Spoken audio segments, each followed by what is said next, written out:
Jacob Rees Moggs, thank you very much indeed for joining us. It's a great pleasure to be here. Good morning to you. Well, I suppose my first question really needs to be, given this poll on the Conservative Home website among Tory party members, thinking that you would be the best choice by a long way as the next Tory leader, why do you think so many members of the Conservative Party think you would be a good leader, since you've never held ministerial office? I think Paul Goodman, who wrote the piece up for Conservative Home, put his finger on it. I don't think people want me as me. I think they want something different. I think there is a feeling that in politics everything has become too much the same, and they want something slightly different. But I don't think people seriously want me, and therefore I'm not allowing this to go to my head, that it is not a serious prospect. It's more an indication of frustration with the election result and with other things that are going on politically. So you don't seriously think you'll ever be Conservative Party leader? Not until you do. And you never will, and you've known me a very long time. I have to confess to my lovely talk radio listeners that Jacob and I were at university together. I think you are a couple of years below me. I'm much older than you, I must be.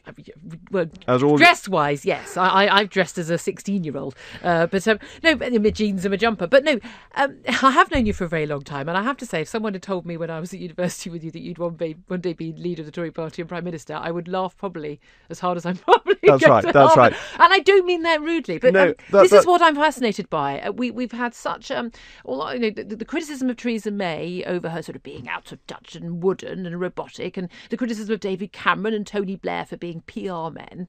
You would be different, but how different is the British public ready for? Look, I've served in no office. I'm not a candidate. I'm not in any sense going to be a candidate. It's been all great fun. I don't pretend that I haven't enjoyed it. It's been very amusing all summer having this go on. But it will fade. Just wait. Next year I know what will happen. Next year I will go to the Tory party conference and people will nudge each other and say, look, there's that chap who used to be Jacob Rees Mogg. That is what happens to political careers. Has it actually damaged you then? No, I don't think it's done me any harm at all. I think it's, in a way, been helpful to what I really want to do, and that is to put conservative arguments across, because it's all in some sense about having a platform, chance to put forward the arguments about Brexit, a chance to put forward arguments about what a conservative government ought to be doing in terms of helping people have a higher standard of living, in terms of economic policy we should have, and that the platform has been raised, so to speak. And that is beneficial from my point of view. Indeed, you're on television and radio incessantly. But do you think then you might have damaged your platform, your ability to speak to ordinary people, attract floating voters to your party cause by, well, I suppose being so honest about your Catholic beliefs on some rather serious moral issues? Well, first of all, I loathe the term ordinary people, because I don't think anybody I ever meet is ordinary. I think that everybody in this country is exceptional in his or her individual and unique way. And I dislike politicians classifying the electorate as ordinary, assuming that we're some sort of priestly caste who know better. So I'm sorry to pick that up, but I've always thought that's rather important. The words that ring in my mind are, what profiteth it a man to gain the whole world but lose his soul? There are some things that are more important than here today, gone tomorrow popularity, and the teaching of the Catholic Church, as far as I'm concerned, is in that category. So it was a choice between having to change your views, vote against moral issues which dictated by your faith, you feel, or a political career. You would leave your political career. The question of life is, I think, one of absolute importance, and the teaching of the Church, which I fully accept, is that life begins at the point of conception and lasts until natural death. And do you abide by, I mean, the issues that you're on GMB and interviewed by Piers Morgan regarding your views on abortion, and you said in no circumstance was abortion acceptable, even in the circumstance of incest or rape. A lot of people were very unhappy. Well, perhaps we should talk about that a bit, because, of course, the overwhelming abortions are not in those circumstances. No. And you always have to defend, and it's quite right that I should be pushed to defend the teaching of the Church in the hardest cases, because if you can't defend it in the hardest cases, then you can't necessarily defend it on the easiest cases. Now, nobody would suggest that rape is not a particularly evil crime, one of the worst crimes that can be committed. The question then is that made better by removing a life that may come from it. And if you believe, as I think most people accept, that life begins at the point of conception. I don't think they do they? I think most people accept that that's the point at which it begins. They may argue about whether it's viable or whether you have the right to remove it, but that is the point at which life has begun. I don't think anybody has set any other date. Okay. Yes, carry on. that is agreed upon. But if you accept that, then even in those terrible circumstances, you are still taking a life that has been created.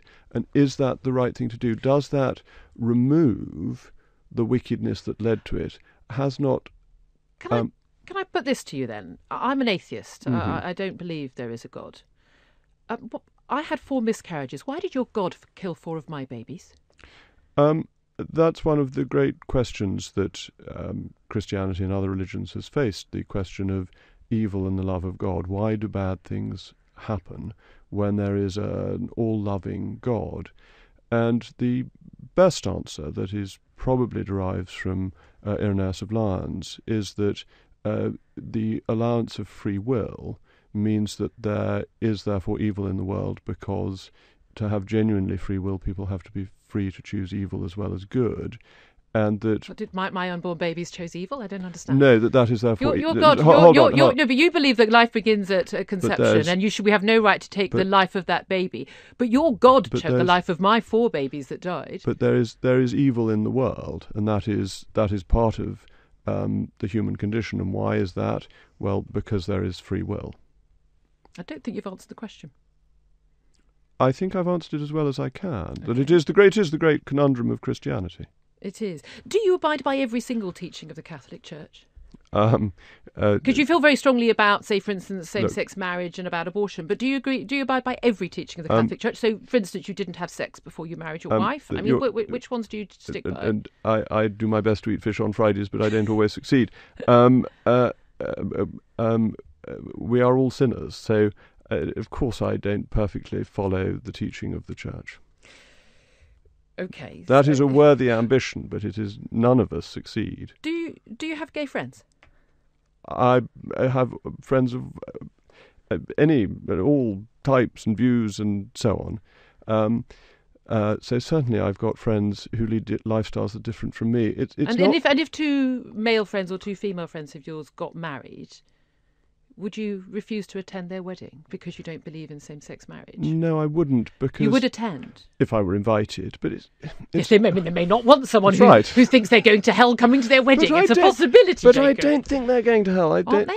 It's not for me to judge. This is the important thing.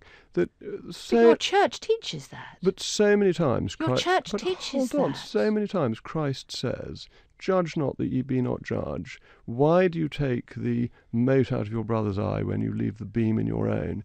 It would be absurd for a lay Catholic to go round judging something that is in the power of God's hands, not of mine. It's not for me to judge how the people lead their lives. And yet you're a politician and able to vote on these issues. I'm able to vote on these issues, and we are a democracy. That's judging what other people can do, Mister. That's exactly what politicians do. It's not judging what people do, it's saying what the laws should be. The two are different. I don't think it is, actually. When you say what the laws should be, it's based on a judgment about what you think the laws should be, based on your beliefs. But you're not judging individuals.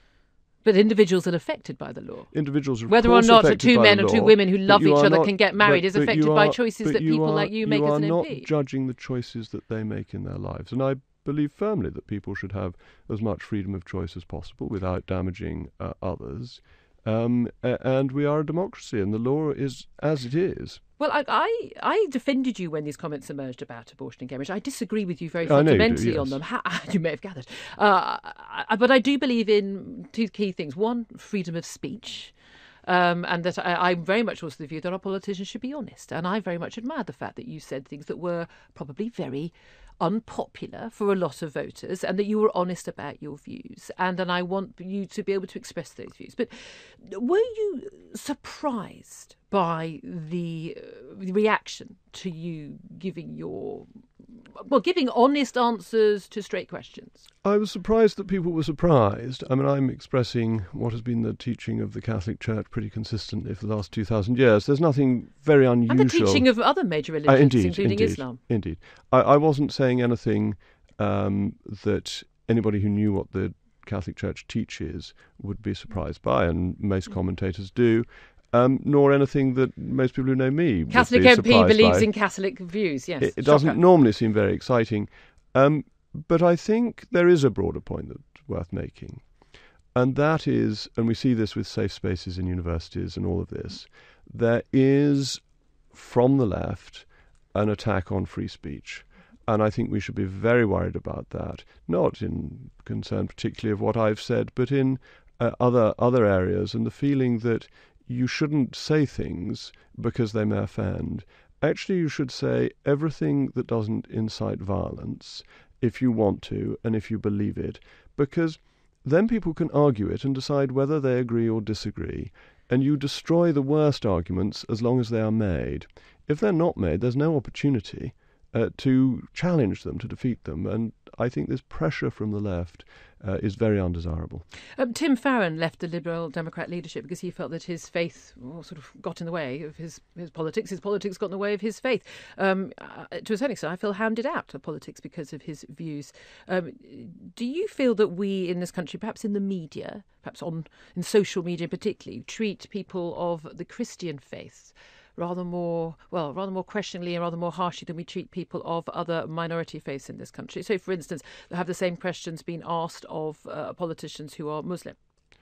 I don't know, actually. I think it's sometimes easy to say that, but I'm not sure there's a huge amount of evidence for it. I think that the views of some Muslim preachers get pretty thoroughly questioned in the press. And I think it's fair for people to question my views. I also think it's fair for them to make a political judgment on them. Because when you put yourself forward for election, you have no ability to decide the basis on which people choose. They may vote for me or not for me on my religious views, on my conservative views. They may vote for me because they dislike my opponent more than they dislike me. And it's a free and democratic country, and people don't have to give an explanation for the way they vote. Why did you go into politics? You were born into a wealthy, successful family. Your father was editor of the Times. You went to Eton, the top public school. When you went to Oxford, you went into the city. You could have a lovely private life, living in your big mansion with your beautiful wife and your 6 children. Why on earth did you go into politics? Well, it's very interesting, and I do think that people in my position ought to try and give something back to society. I make no bones about the fact. This is your sort of community service. I've been very fortunate. Many people would probably rather I did other types of community service and excluded myself from politics. But I think if you have an interest in it and can do it, then it is a very worthwhile thing to do. And I do enjoy it as well. I'm fascinated by politics, but you can do things that help people. The most rewarding part of politics is one by one helping constituents who face difficult problems and are being badly treated by the state and getting that sorted out. OK, Jacob Rees Mogg is going to stay with me. We're going to take a break, and then I'm going to find out whether he agrees with Harriet Harman that because he's never changed a nappy for any of his 6 children, that he's a deadbeat dad. Do stay tuned. I'm back with Jacob Rees Mogg, Tory MP for North East Somerset, possible future Tory leader if you believe the polls of Tory members. He's joining me in the Talk Radio studio. Thank you again for speaking with us, Jacob. As I mentioned just before the break, you've been in the news over lots of issues, not least because of the birth of, and congratulations, by the birth of your 6th child, Sixtus, caused quite a kerfuffle in the media with your choice of name. It is also emerged in the last couple of weeks that you, despite being a father of 6, have never changed a nappy. Harriet Harman, the former deputy leader of the Labour Party, has called you a deadbeat dad. Are you a deadbeat dad? Well, I don't know. My children will no doubt tell me in years to come what they think of having me as a father. I'm sure there are good bits and bad bits.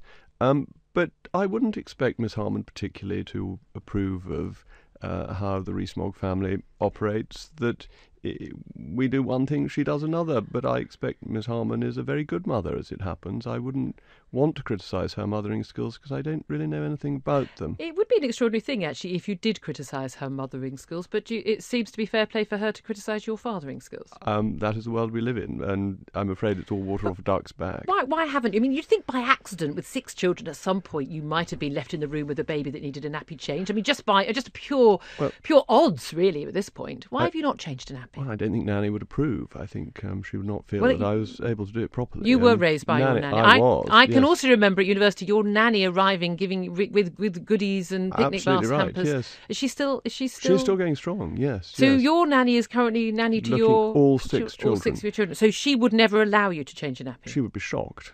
So does your wife not change nappies? Oh no, my wife does. Yes. Okay. Do you think that changing nappies is woman's work? No, I don't. It's just the way life runs in the Rees Mogg household. Okay. Well, Daddy goes out and earns the big bucks and... Well, I am reasonably busy, but actually the great joy of life is being with one's children, even if not changing their nappies. Let's talk about something else that's been in the news in the last 24 hours. George Osborne, the former Chancellor, was, one day people thought it often a Tory leader, like people are saying about you. He made some comments, according to reports in the press yesterday, that he has talked about Theresa May, saying he's not going to rest and she's cut up in small pieces in bag in his freezer.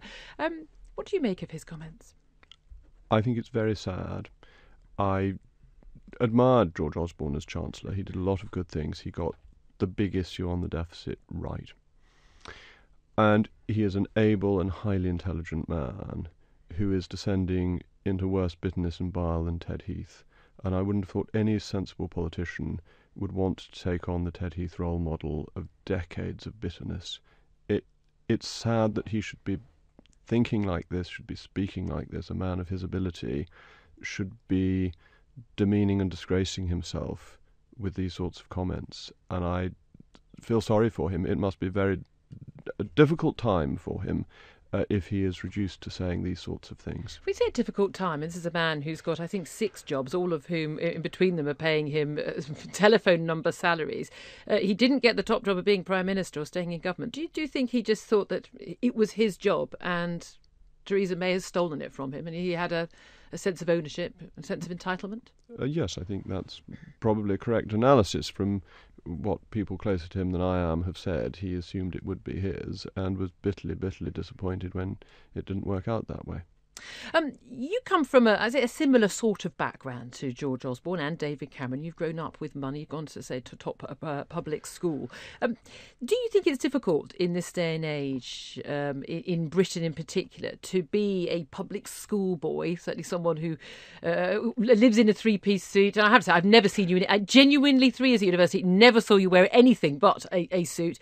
I gather you said if they made 3-piece pyjamas, you'd buy those, but they don't. Yes. But do you think it's difficult to be a public school boy and be in politics, or do you think you'd be more successful as a politician if you come from, and you picked me up on this earlier, an ordinary family, a family where they might worry about paying the mortgage, a family where they might worry about the weekly food shop, might worry about their child's local state school? You've never had to have any of these worries in your life, and you never will, and neither will your children. It's always difficult to know what other families worry about. I'd be slightly cautious of going down that line as it happens. But I don't think the bulk of voters mind what the background of politicians happens to be. I think it's very often written up because it makes an interesting part of the profile, and we want to know what type of characters are in high office. But bear in mind that opinion polls showed when William Hague was opposing Tony Blair that most voters thought William Hague had been to a public school and that Tony Blair had been to a state school, which was the precise reverse of the truth. It showed, I think, that people didn't really mind.